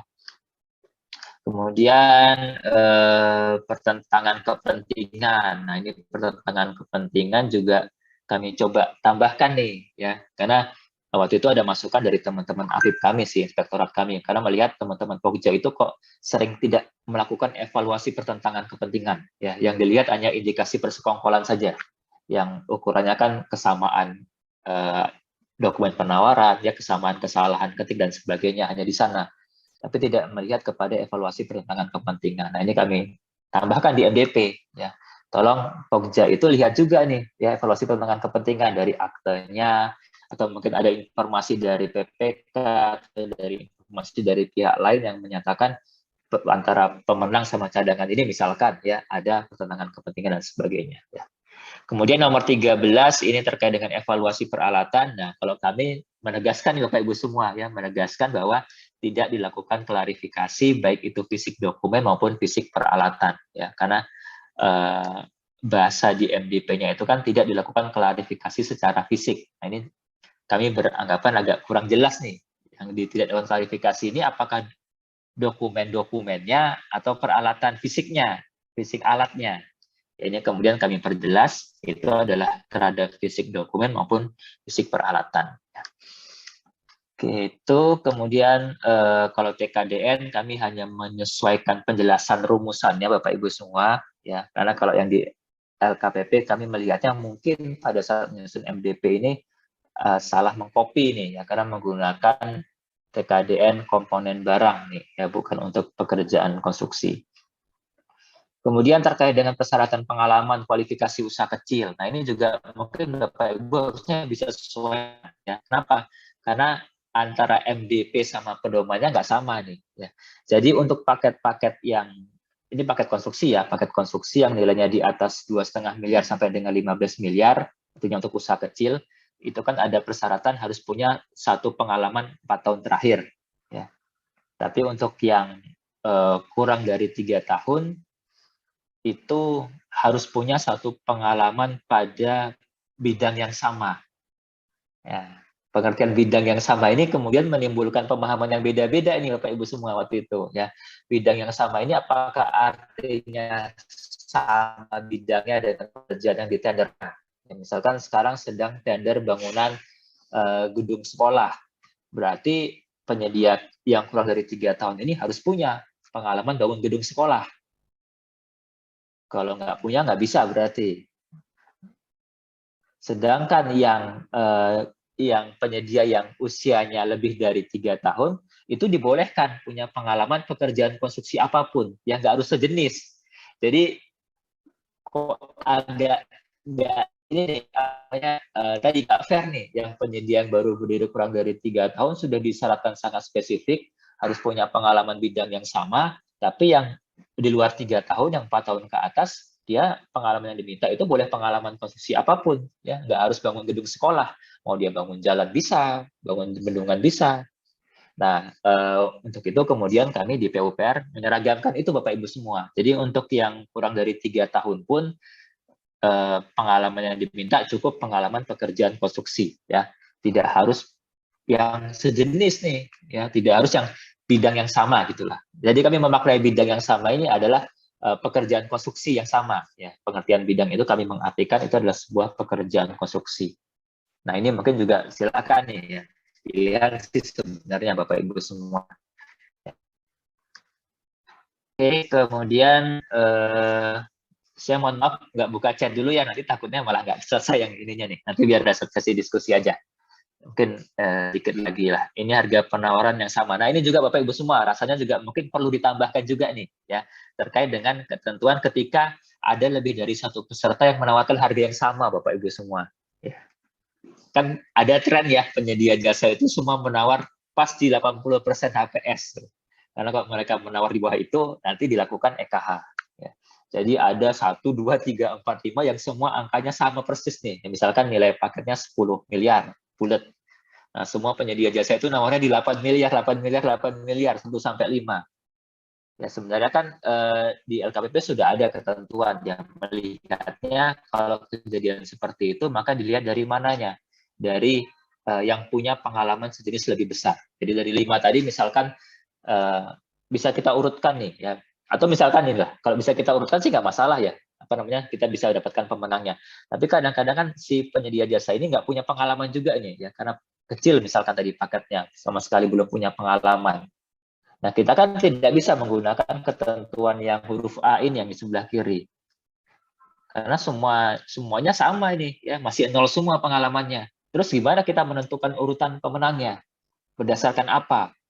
Nah, ini yang kemudian kami di PUPR menambahkan Bapak Ibu semua. Karena sering menemukan kejadian seperti itu, kalau setelah dilihat dari pengalaman yang masih sama, maka selanjutnya yang huruf C ini, ya ada dilihat dari pengalaman, ini masih pengalaman, lihat dari SKP-nya nomor 3, misalkan ya, yang punya paket yang masih banyak siapa ini ya, misalkan yang satu SKP-nya tinggal satu lagi SKP-nya masih 5, ya udah berarti yang 5 ini yang kita utamakan sebagai pemenang. Kalau masih SKP-nya sama, masih sama-sama 5 misalkan, ya terakhir kita lihat dari siapa yang lebih tua ya, yang berdiri paling awal siapa nih dari peserta tadi, itu yang kemudian kita urutkan sebagai nomor satunya. Nah ini kalau tidak ada seperti ini kan bingung nanti menentukannya seperti apa ya. Kita dasarnya menentukan si A nanti yang menjadi pemenang apa nih, padahal nilai penawarannya sama, pengalamannya juga sama-sama 0 gitu ya. Oke, kemudian ini terkait dengan prosesnya, ini kalau menurut saya sih tidak bisa digunakan langsung Bapak Ibu semua nih. Jadi kalau kami agak saklek nih. Jadi kalau ada penyedia jasa yang mengusulkan personel yang sama, ya misalkan saya diusulkan oleh PTA dan PTB, maka kalau kami di PUPR langsung menyatakan peserta tadi gugur, dua-duanya gugur, ya PTA dan PTB tadi gugur karena menawarkan orang yang sama. Dengan pertimbangan ini masuk ke ketentuan conflict of interest, ya ada pertentangan kepentingan di sana. Jadi dua-duanya tanpa klarifikasi langsung digugurkan. Ya, tapi ini jadi objek diskusi juga sekarang. Katanya kok terlalu kejam nih. Harusnya ada klarifikasi dulu lah kepada personelnya. Sebenarnya benar nggak nih dia diusulkan sama dua-duanya tadi? Jangan-jangan yang satu tadi kan hanya tentang catut aja kan? Langsung diambil dari internet. Oh ada si A ini, kami ambil. Nah itu. Jadi ini jadi pertimbangan juga sih. Ya. Oke, kalau 19 ini mungkin tidak bisa digunakan karena ini sifatnya lebih kepada tambahan ya, bukan penjelasan, karena itu saya skip aja. Kalau nomor 20 juga hanya sekedar memperbaiki redaksi tender gagal, ini juga rasanya tidak terlalu substansi. Kemudian nomor 21 juga ini hanya kita menseragamkan ya, terkait dengan menambahkan pada saat rapat tanda kontrak finansiasi dengan kontrak ya. Karena di sebagian MDP ini nggak ada nih Bapak Ibu semua nih ya. Jadi di sebagian MDP PK itu ada MDP yang tidak mencantumkan ketentuan finalisasi rancangan kontrak. Nah, terus kapan dilakukan finalisasi rancangan kontraknya? Kalau nggak ada itu, ya makanya kami seragamkan ya di semua MDP ya harus ditambahkan ada finalisasi rancangan kontrak. Kemudian kalau segmentasi ini rasanya juga tidak substansi karena sebenarnya sudah ada lah, tapi dengan bahasa yang agak berbeda. Kemudian untuk KSWP ini rasanya juga untuk menyeragamkan saja. Jadi kalau dulu kan di awal-awal sempat ada kebingungan nih ya, apakah penyedia itu wajib menyampaikan upload atau bukti screenshot KSWP. Ya, nah ini kami di PUPR menyeragamkan tidak perlu ya, karena kami di PUPR itu sudah kerjasama dengan Dijen Pajak, jadi kami sudah diberikan akses untuk melihat apakah si penyedia jasa ini sudah KSWP-nya sudah valid atau belum. Ya, jadi kita cuma cukup punya model NPWP saja, nama penyedia jasanya, kami bisa cek ya apakah si penyedia ini sudah valid atau belum KSWP-nya. Jadi tidak perlu lagi mereka menyampaikan bukti screenshot atau bukti-bukti lainnya lah, ya cukup NPWP saja. Oke, kemudian ini terkait dengan SKP. Nah, SKP juga yang huruf A ini sih sebenarnya kami menegaskan ya ketika pesertanya ber-KSO, maka SKP ini dilihat untuk lead form dan anggotanya dilihat semua ya. Karena kalau yang di MDP LKPP sekarang ini belum kelihatan nih ketentuan ini nih ya. Ketentuan ini tuh belum tergambar ya. Jadi kami jelaskan di sini kalau dia KSO, ya lead form-nya dilihat SKP-nya memenuhi atau enggak. Kemudian anggotanya juga dilihat memenuhi atau enggak. Jadi bukan digabung, ya bukan sisa kemampuan paket lead form digabung sama SKP-nya anggota baru dihitung. Nah, bukan memenuhi atau tidak enggak, tapi masing-masing. Jadi bisa jadi ketika misalkan anggotanya tidak memenuhi SKP, ya gugurlah KSO itu. Ya gitu. Oke, kemudian ini mungkin tidak terlalu substansi, hanya memperjelas saja. Ini juga terkait dengan SK elektrikal, juga menjelaskan bahwa bisa dari LPJK, bisa dari Kementerian SDM, ya karena bisa dikeluarkan oleh lembaga ini sebenarnya kan ya. Kemudian ini sanksi daftar hitam, ini hanya juga menjelaskan saja, sebenarnya sudah ada di Perlem 4 LKPP, ya, jadi tidak terlalu substansi. Mungkin itu Pak Suyadi, Bapak Ibu semua, kalau di seleksi ini tadi sekilas sebenarnya isinya hampir sama lah ya, isinya hampir sama terkait dengan KSO, bahwa perlu ada yang disesuaikan. Kalau di jasa konsultan ini kecil dengan kecil boleh KSO ya, tapi malah di dalam MDP-nya LKPP itu dihapus tuh, malah tidak dibolehkan kecil dengan kecil KSO. Maka MDP-nya kita sesuaikan ya, kecil dengan kecil itu ber-KSO. Kalau yang lain-lain saya rasa prinsipnya hampir sama, tapi yang mungkin agak berbeda adalah terkait dengan, sebentar Pak, yang mungkin agak penting terkait dengan ambang batas ya, ambang batas. Jadi ambang batas di dokumen seleksi itu yang kita tetapkan itu hanya ambang batas proposal teknis sama ambang batas tenaga ahli. Tidak ada ambang batas pengalaman ya, karena di pedomannya menyebutkan seperti itu. Dan meskipun di MDP-nya LKPP ada isian untuk ambang batas pengalaman tuh. Nah ini yang kami di PUPR kemudian menegaskan. Jadi kalau ambang batasnya seleksi itu ya hanya pada ambang batas proposal sama tenaga ahli. Tidak ada ambang batas di pengalaman perusahaan gitu. Ya. Oke. Saya rasa itu Pak Suyadi, mohon maaf nih, karena kalau dari sisi waktu untuk menceritakan keseluruhan isi, kenapa seperti itu, perbedaannya dengan LKPP seperti apa, tidak cukup waktu. Tapi intinya tadi Bapak Ibu semua ya, Bapak SE 18 ini memang ruang lingkupnya adalah untuk Kementerian PUPR. Ya, tapi secara isinya, jadi Bapak Ibu jangan lihat SE-nya, tapi lihat isi dari SE ini. Jadi isi dari SE ini yang sifatnya penjelasan, itu Bapak Ibu bisa, bahkan tadi ada beberapa hal yang harusnya disesuaikan MDP-nya LKPP ya, agar tidak bertentangan dengan pedomannya. Saya rasa itu Pak Suyadi, kita bisa buka forum diskusi ya, masih ada waktu setengah jam, nanti kita diskusi lebih lanjut di sana. Kami kembalikan. Terima kasih Pak Suyadi. Oke, terima kasih Pak Fani sudah menyampaikan yang sangat luar biasa, dan kami secara pribadi juga mengapresiasi Kementerian PUPR dalam mempelopori atau sebagai pionir dalam melaksanakan review dari Perlem 12 tahun 2021. Sehingga itu baru dari sisi konstruksi, belum lagi nanti yang non konstruksi. Memang ini banyak sekali ketidaksinkronan aturan yang ada dengan MDP ini. Ya, maka tadi sudah saya sampaikan bahwa bagaimana kalau yang nanti yang menggunakan itu DOPD lain, apakah bisa? Ternyata memang ini model dokumen. Bahkan teman-teman ketika menayangkan paket bisa juga di situ terpampang Pak Fani ya, masih model dokumen pemilihan, bukan dokumen pemilihan, tapi masih ada tulisannya model dokumen pemilihan. Ini mohon teman-teman untuk dicermati, jangan sampai nanti dokumen yang diupload jangan masih model Pak ya, model gitu ya. Ini jangan sampai terjadi. Ini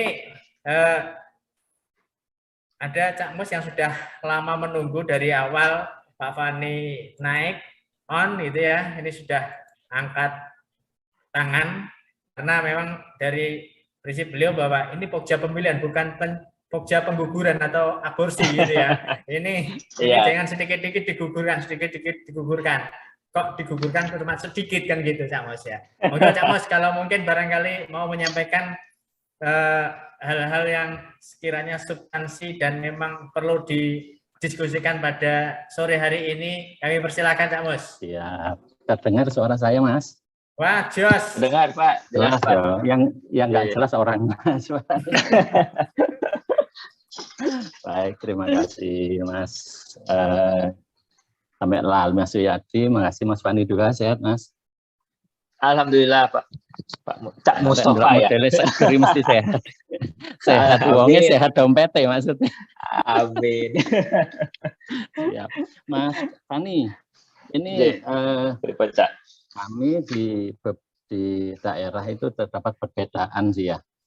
Kalau kita baca di peraturan LKPP nomor 12 tahun 2021 di lampiran 2 di halaman 49 bahwa terkait evaluasi untuk metode pelaksanaan pekerjaan.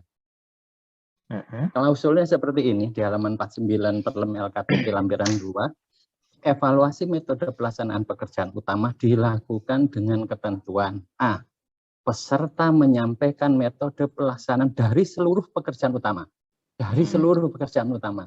Bukan 4 dan 3 seperti yang ada di MDP. Kan itu ya, bukan 4 dan 3. Nah, barulah dalam hal peralatan utama yang ditawarkan dan seterusnya. Tapi poin A-nya itulah yang menjadi pertimbangan kami di daerah, sehingga kami di Provinsi Jawa Timur itu kalau sudah peraturan LKPP mengatakan bahwa peserta menyampaikan seluruh metode pelaksanaan, menyampaikan metode pelaksanaan dari seluruh pekerjaan utama, bukan 3 dan 4. Seperti di MDP-nya kan masih kalau di atas 50 sampai 103, maksimal di atas 100 kan 4 ya, 4 pekerjaan utama. Tapi ternyata di Perlemnya enggak begitu, seluruh pekerjaan utama. Artinya ya kami berpendapat di Provinsi Jawa Timur sepakat ya seluruh pekerjaan utamanya harus ditawarkan kan gitu, karena peraturan LKPP-nya begitu. Jika terjadi pertentangan antara pedoman dan MDP, maka yang berlaku adalah aturannya. Itu satu itu aja sih Mas Fani. Terima kasih banyak. Sehat selalu ya. Cak Mustafa, amin. Sehat-sehat selalu Pak. Ya ini salah satu contoh perbedaan pandangan tadi Pak, Bapak Ibu semua ya yang kami sampaikan di slide awal tadi. Jadi ada satu ketentuan ketika dibaca oleh pihak yang seperti ini mengartikannya seperti itu, ada pihak lain melihatnya seperti tadi, berbeda ini sudut pandangnya. Nah inilah yang kemudian sepanjang itu diseragamkan, Cak Mustafa, Bapak Ibu semua, saya rasa tidak menjadi persoalan nih ya. Tapi kalau itu kemudian beda-beda perlakuannya, mungkin di Pokja 1 tidak seperti itu, membatasi hanya 4 nih ya, tapi di Pokja yang lain semuanya dilihat, kan jadi tidak konsisten ya, padahal di satu KPBJ. Nah itu yang akan menjadi persoalan tuh ya. Jadi sepanjang terjadi konsistensi cara pandang, cara membaca, cara mengartikannya itu mudah-mudahan tidak masalah. Cuman ada potensi permasalahannya dengan pihak lain mungkin. Kak Mustafa, kalau Pokja sudah sependapat, pemahamannya seperti itu, sekarang pihak yang lain sependapat nggak nih ya dengan misalkan dengan penyedia jasanya, dengan inspektoratnya, dengan APH-nya, ini harus diseragamkan juga ya pemahaman tadi. Nah, bagaimana cara menyeragamkan pemahaman itu? Caranya gimana itu? Kalau kami kan pakai SE ini Pak, gitu. Maka memang di kami belum ada SE, cuman kami Pokja ini duduk satu meja, semua Pokja menyepakati. Maka kan model dokumen pemilihan itu banyak klausul-klausul yang bertentangan nih dengan peraturannya. Maka kami baca poin per poin, itu kami sesuaikan dulu dengan pedomannya, dan ketentuan yang di MDP yang 4, 3, dan 4 pekerjaan utama kita hapuskan. Kenapa? Karena di peraturan LKPP-nya seluruh pekerjaan utama, bukan 3 dan 4. Itu kami sesuaikan di MDP-nya, sehingga tidak ada pertentangan antara peraturan dan MDP-nya. Seperti itu sih Mas Tani. Apakah itu salah?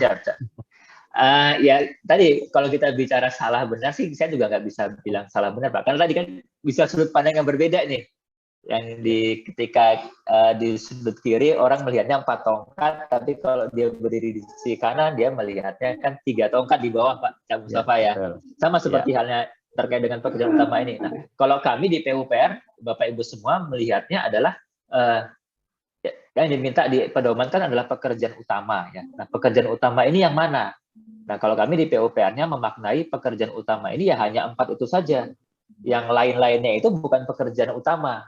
Ya, sehingga jadi kami menyinkronkannya adalah di pedoman meminta penyedia untuk menjelaskan seluruh pekerjaan utama. Yang dimaksud dengan seluruh pekerjaan utama itu adalah pekerjaan utama yang di 4 itu, Pak. Ya, karena itu yang sebagai pekerjaan utama. Yang lain-lain di luar 4 itu bukan disebut dengan pekerjaan utama.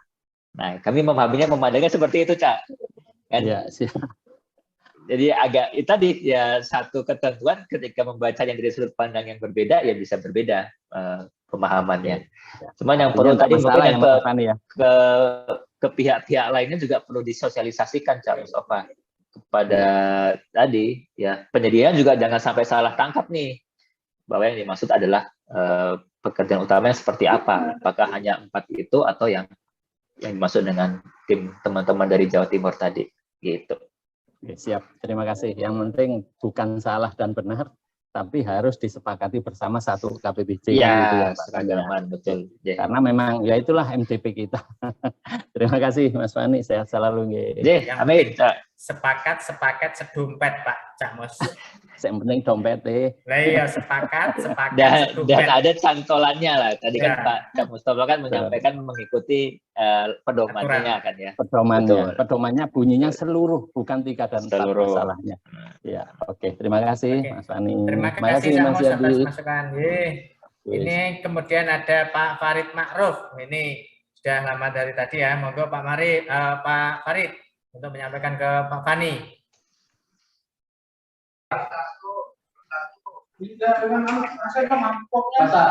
Assalamualaikum warahmatullahi wabarakatuh. Selamat sore Pak Farid, rekan-rekan di MSC. Selamat sore juga untuk Pak Fani. Terima kasih atas paparan untuk masalah SK 18 ini. Kebetulan Pak Fani Duha, apa suara saya terjelas dengar? Oh ya, clear Pak. Ada kebetulan dari 1 minggu terakhir ini Pak Fani, kami ada perdebatan tentang segmentasi Pak Fani. Memang saya kebetulan hanya mengikuti rapat pada saat reviewnya. Saya bukan pokjanya, kebetulan saya dari sekretariat di bagian barang jasa di Kabupaten Kutai Kartanegara. Dalam proses review itu PPK menaikkan segmentasi dari kecil ke menengah dengan dasar yang ada di SE, yang Pak kalau tidak salah pada posisi di 22 itu bahwa dengan tingkat risiko sedang itu segmentasinya bisa naik ke menengah. Ini dari kecil kebetulan Pak Wani, dari segmentasi kecil ke sedang, ke menengah, maaf. Menengah, ya. Kita waktu itu cari-cari dasarnya juga Pak Wani, cari-cari dasarnya karena kebetulan terbuka di proses Undang-Undang Jasa Konstruksi yang nomor 14 tahun 2021. Kalau tidak salah di pasal berapa itu saya lihat, itu ada bahasa untuk segmentasi dan untuk tingkat risiko tidak merubah segmentasi, Pak Fani. Iya, betul. Ya mungkin bisa dijelaskan di PUPR-nya, apakah saya salah tanggap atau pemahaman terhadap SE itu, mohon penjelasannya. Terus kalau memang bisa agak-agak diselipin sedikit, dikupas masalah segmentasi ini kok bisa berubah, siapa yang berhak untuk merubahnya itu, Pak Fani. Terima kasih Pak Fani. Siap, terima kasih Pak Farid, Bapak Ibu semua. Masalah segmentasi. Nah, kalau bicara segmentasi itu kan ukurannya 3 ya. Kalau sesuai dengan Undang-Undang Jakon ya. 1 dari sisi teknologi, yang kedua dari sisi risiko, yang ketiga dari sisi nilai biaya. Nah, yang paling clear, yang paling aman adalah mengambil dari sisi biaya. Karena ini juga yang kemudian digunakan dalam Perlem 11 ya. Jadi segmentasi dalam Perlem 11 itu kan hanya mengacu kepada nilai biaya saja nih ya. Ketika nilainya sampai dengan 15 miliar, maka berarti untuk usaha kecil. 15 sampai 50 untuk usaha menengah dan seterusnya ya. Jadi dari sisi nilai biaya. Nah, memang berarti di sini kan yang coba diambil adalah kemudian mengambil kriteria teknologi sama risiko nih ya. Yang ini harus dijelaskan nih ya. Ketika mau memindahkan misalkan dari sisi nilai biaya hanya 10 miliar ya, berarti kan untuk usaha kecil ya 10 miliar nih. tapi kemudian pengen dinaikkan menjadi menengah, ya maka harus bisa dijustifikasi dari sisi teknologi atau risikonya. Nah, cuman sayangnya Bapak Ibu semua, teknologi dan risiko ini belum ada penjelasan yang clear ini. Ya, tidak seperti biaya lah. Kalau biaya kan siapapun yang melihatnya akan sama nih, 10 miliar berarti ini kan nilainya di bawah 15 miliar, berarti untuk usaha kecil. Tapi kalau risiko sama teknologi ini tidak ada apa ya, tidak ada yang kepastiannya tadi, sifatnya kualitatif ya. Jadi berdasarkan apa namanya, justifikasi dari engineer sebenarnya Pak Farid. Kalau dikaitkan dengan resiko keselamatan tadi, itu benar yang disampaikan Pak Farid itu tidak tepat ya.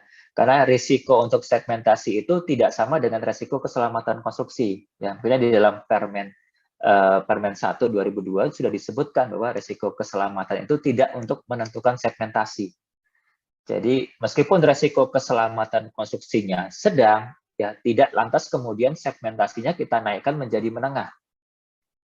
Meskipun risiko keselamatannya itu besar atau tinggi, tidak lantas kemudian segmentasinya kita peruntukkan bagi usaha besar, nggak bisa, ya, karena itu bukan untuk menentukan risiko segmentasi pekerjaan. Jadi harus dibuat justifikasi dari sisi teknologi sama risiko pekerjaan, Pak. Risiko pekerjaan ini kalau di PP itu kemudian ada sih breakdown-nya, itu melihat kepada lokasi pekerjaan, melihat kepada, saya kurang ingat, ada 4 aspek yang dilihat Pak. Nanti coba lihat di PP 22 atau PP 14 2021 ya. Itu ada 4 aspek yang harus diuraikan. Nah, 4 aspek inilah yang harus dibuat dulu nih ya untuk menilai apakah kemudian paket ini bisa dinaikkan segmentasinya atau enggak, tidak mengikuti segmentasi biaya. Ya. Nah, siapa yang membuat? Yang membuat adalah harusnya dari engineer-nya, dari konsultan perencana. Jadi ketika Bapak Ibu terima paket fisik, harusnya di dalam dokumen perencanaan itu sudah menentukan bahwa paket ini resikonya tinggi, ya, paket ini resikonya menengah. Harusnya sudah ada di sana. Bukan pada saat mau kita tenderkan, baru kemudian dicari-cari cara untuk kita naikkan dari kecil ke menengah atau menengah ke besar. Ya. Harusnya itu sudah perencanaan awal nih. Nah ini yang kadang-kadang nggak ada di awal. Pada saat perencanaan awal itu PPK belum melihat bahwa nanti bangunan ini belum diminta ke konsultan perencananya lah, ya, nanti masuk ke segmentasi mana ini. Tapi secara umum Pak Farid, Bapak Ibu semua akan menimbulkan banyak pertanyaan ya kalau kita menaikkan segmentasi berdasarkan risiko sama teknologi tadi, karena ukurannya nggak jelas tadi, ya karena sifatnya kualitatif. Jadi ya tinggal kuat-kuatan apa ya? Alasan aja nih ya, argumentasi lah ya, sepanjang argumentasi kita didukung data yang lengkap yang menunjukkan bahwa resikonya ini memang tinggi, resikonya ini perlu kita naikkan segmentasinya, ya baru bisa kita naikkan ya. Tapi kalau kami Pak di PUPR rasanya belum pernah sampai kemudian kami menaikkan segmentasi itu berdasarkan teknologi atau tadi risiko, pure hanya berdasarkan biaya saja ya. Jadi kalau biayanya 10 miliar ya sudah, ini untuk usaha kecil yang nggak pernah kemudian dibuat justifikasi untuk kita naikkan ke menengah, enggak ya, karena tadi ketika ada pertanyaan soal itu agak kesulitan kita nanti menyiapkan argumentasinya ya. Nah kecuali misalkan setelah kita tenderkan untuk usaha kecil ternyata usaha kecil ini tidak ada yang mendaftar, bisa kita ulang untuk menengah. Nah kalau itu kan lebih jelas ukurannya kan, sudah kita tenderkan untuk usaha kecil nggak ada yang ini kok, nggak ada yang lulus, nggak ada yang masuk, ya sudah bisa kita ulang untuk menengah. Itu bisa seperti itu. Tapi awalnya kita tenderkan dulu untuk usaha kecil. Kalau kecil nggak bisa, baru kita naikkan. Demikian Pak Farid. Mudah-mudahan bisa menjawab. Maaf Pak Pani, berarti yang tertuang di dalam SE itu untuk tingkat risiko tidak berpengaruh terhadap segmentasi kualifikasi usaha, Pak Pani ya? Iya betul Pak. Itu bukan di SE saja, malah di Permen Keselamatan Konstruksinya ditulis seperti itu. Dulu kalau di Permen 1 2022 berarti ya yang baru sekarang. Itu kalau saya nggak salah ada ketentuan itu bahwa resiko keselamatan konstruksi itu tidak untuk menentukan segmentasi pekerjaan konstruksi. Itu. Ya karena itu memang clear ya kalau mungkin, itu Pak. Ya, karena mungkin ya pemahaman masing-masing seperti Pak Pani di awal bilang tadi kan cara pandangnya. Terus ya itu teman-teman melihat Di SE itu kalau tidak salah di nomor 22 itu ada bahasa dengan tingkat risiko bisa mengubah segmentasi. Maka kita kemarin tuh agak-agak goyang juga nih itu. Ya, itu karena memang aturan di undang-undang Japannya kan membolehkan resiko. Cuman resiko di segmentasi ini tidak sama dengan resiko keselamatan. Itu aja sebenarnya. Oh, gitu. Ya, jadi jangan gunakan resiko keselamatan ini untuk menjustifikasi risiko segmentasi tadi. Tidak dia. Gitu. Ya. Terima kasih Pak Fani. Ya, siap Pak Farid. Terima kasih Pak Farid sudah berpartisipasi. Selanjutnya ini tidak ada yang raise hand ya. Nah, ini kelihatannya sudah sepi, tapi ini di kolom chat ada yang ini Pak terkait dengan kompleksitas pekerjaan Pak.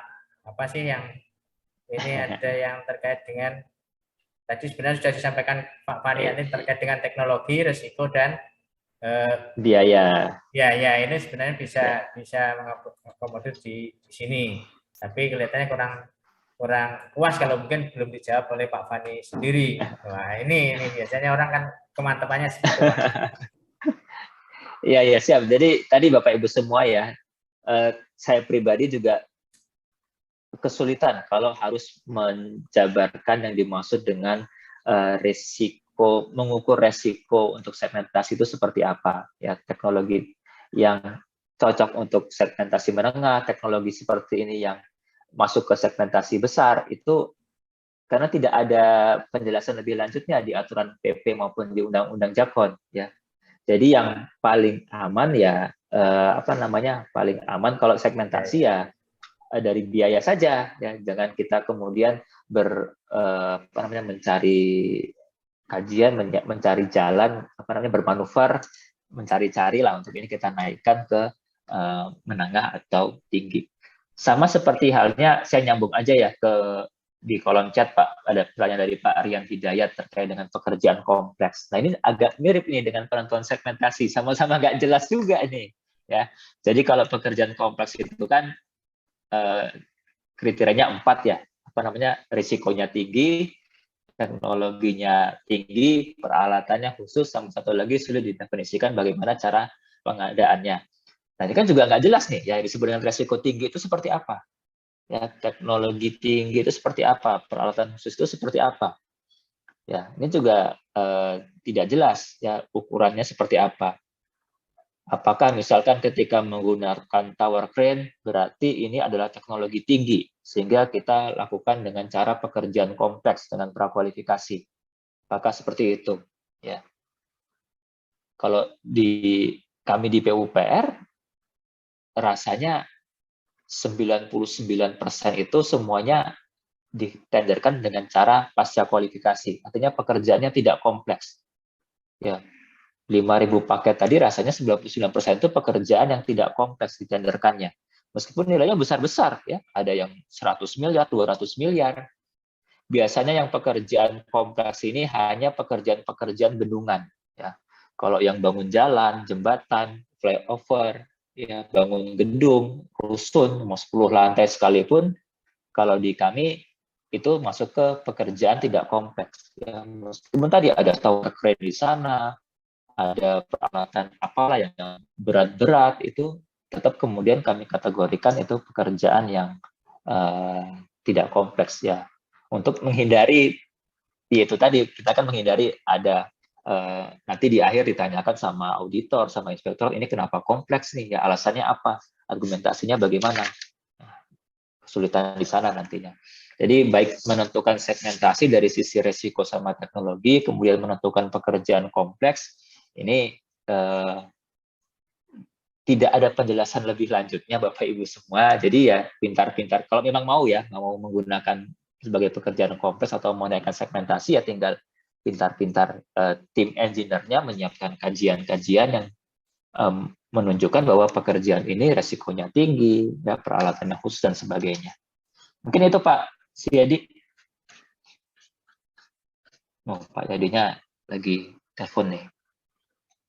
Mungkin Pak Syarifuddin, raise hand, saya ambil alih dulu ya. Silakan Pak Syarifuddin, ini raise hand. Ya, baik Pak Fani. Kedengaran ya Pak? Terdengar Pak, terdengar. Ya, Assalamualaikum warahmatullahi wabarakatuh. Waalaikumsalam warahmatullahi wabarakatuh. Iya.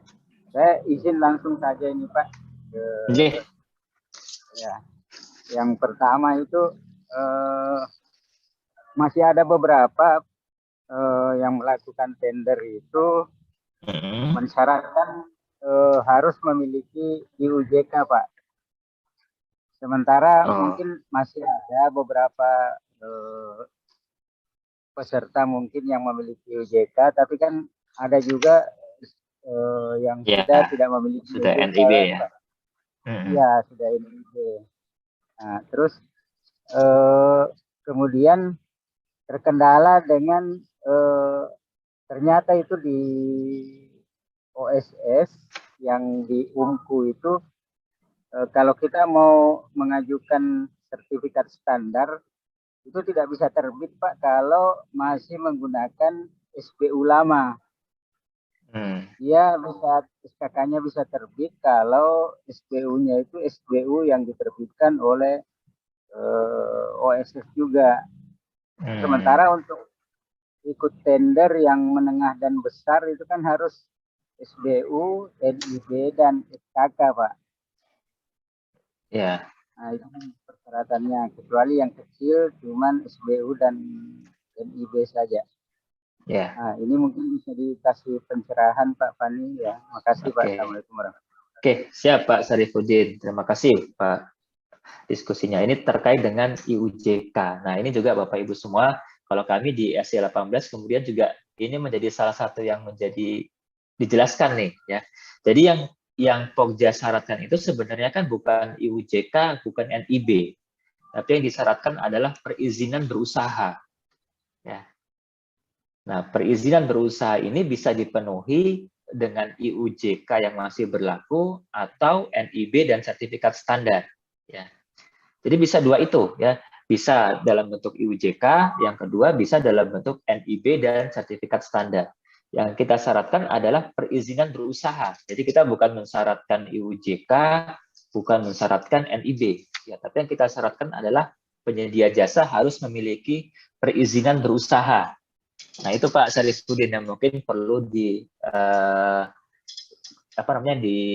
diperbaiki itu dokumennya, bahwa yang diminta itu adalah perizinan berusaha, ya, bukan IUJK, bukan NIB. Nah, perizinan berusaha ini tadi bisa dipenuhi dengan penyedia itu menyampaikan IUJK yang masih berlaku, atau yang kedua menyampaikan NIB plus sertifikat standar. Nah, bagaimana dengan sertifikat standar tadi? Nah, ini kami juga di SC18 menjelaskan bahwa sertifikat standar itu adalah SBU, ya, baik itu SBU yang diterbitkan oleh proses yang lama atau SBU yang sudah yang baru, Pak Sarifuddin. Jadi kalau menyampaikan NIB, ya, dicek lagi dia punya SBU nggak, ya. Kalau sudah ada SBU-nya, entah itu SBU-nya masih diterbitkan oleh LPJK yang lama, itu sudah memenuhi, ya, tidak harus dengan sertifikat standar. Nah, kalau di kami seperti itu, Pak Sarifuddin, perlakuannya. Jadi yang disyaratkan adalah perizinan berusaha, bisa dipenuhi dengan IUJK atau dengan NIB, dan sertifikat standar, tapi sertifikat standarnya itu juga dalam bentuk SBU saja, ya, tidak harus menyampaikan surat sertifikat standar itu, enggak, tapi cukup SBU-nya aja. Demikian, Pak Suyadi. Mudah-mudahan terima kasih Pak, ini jelas. Masih sisa 2 menit, ya, sehingga ini mohon untuk closing statement Pak Wani, karena memang kalau kita bicara soal proses pemilihan ini memang 4 SKS Pak, sehingga nggak cukup lah waktu hanya 45 menit atau 1,5 jam ini nggak cukup gitu ya.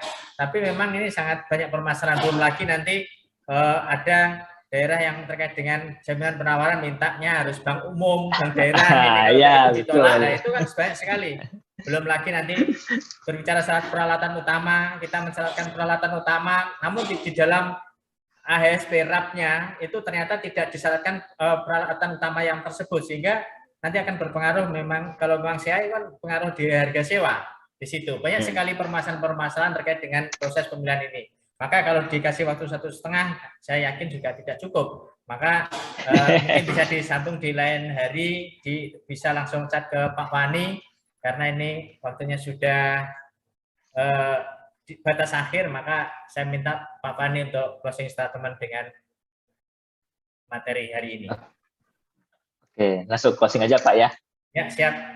Ya, ini mohon maaf ya Bapak Ibu semua, saya tidak bisa menjawab semua pertanyaan yang di kolom chat. Nanti tadi diteruskan aja lah ke WA saya, nanti saya coba jawab melalui WA.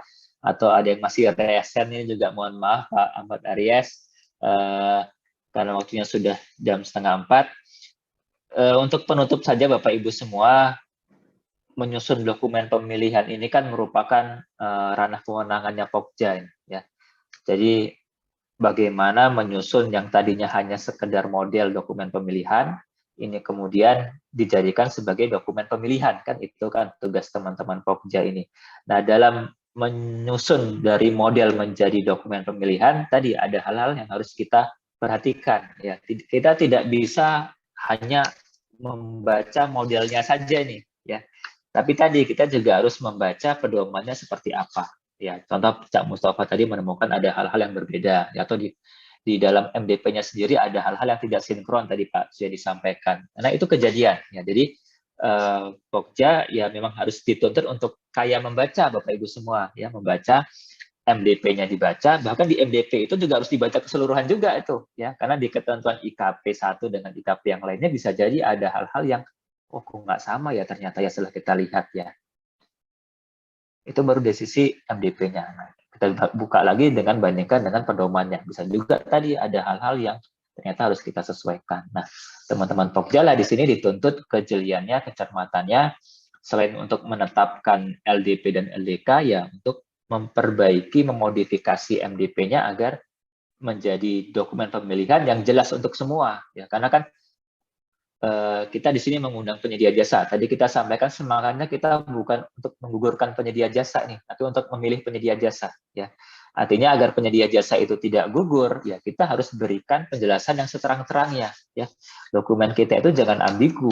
Dokumen kita itu harus jelas nih, harus seperti evaluasinya seperti apa, yang diminta itu apa. Ya, kriterianya jelas, cara evaluasinya jelas, dokumen yang disampaikan itu jelas. Nah ini yang tugasnya teman-teman penyedia jasa, teman-teman Pokja untuk menyusun seperti itu. Nah, terkait dengan SI 18 ini adalah tadi sebenarnya untuk memudahkan teman-teman Pokja tadi, ya, untuk melihat apakah ada yang tidak sesuai antara IKP 1 dengan IKP lain, antara MDP 1 dengan MDP lain, antara MDP dengan pedoman. Nah, SI 18 inilah yang merangkum semua itu sebenarnya, meskipun tidak semua juga tercantum ternyata. Ya. Ternyata masih ada juga hal-hal lain yang kemarin masih kelewatan nih yang belum sinkron ya, tapi minimal Bapak Ibu bisa membaca SI 18 ini sebagai referensi ya, karena sebagai referensi kalau memang itu dirasa diperlukan di Bapak Ibu semua dan sifatnya hanya menjelaskan dari aturan yang ada, ya silahkan digunakan ya, tapi bukan kemudian menuliskan misalkan MDP ini disusun berdasarkan SI 18, itu nggak bisa karena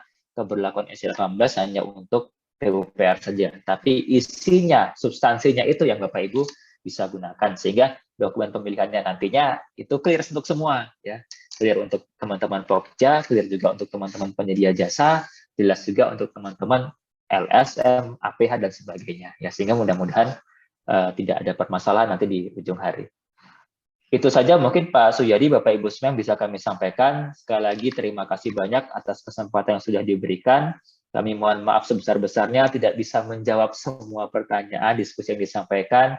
Mudah-mudahan diberikan kesempatan di lain waktu lah ya untuk kita bisa saring-saring lagi. Kami kembalikan, terima kasih sekali lagi Pak Muji Santosa, Bapak Ibu semua, kami kembalikan ke Pak Suyadi. Oke, terima kasih Pak Mani, dan saya selaku moderator mohon maaf apabila ada salah-salah kata dalam menyampaikan. Banyak sekali teman-teman yang mengajukan pertanyaan, namun tidak bisa terakomodir karena memang terbatasnya waktu. Dan mohon maaf atas ketidak tersampainya pertanyaan itu. Mungkin bisa langsung bertanya kepada beliau Pak Fani terkait dengan permasalahan-permasalahan proses pemilihan. Memang ini sangat kompleks permasalahannya ya. Ya, saya mohon maaf. Saya akhiri. Wassalamualaikum warahmatullahi wabarakatuh.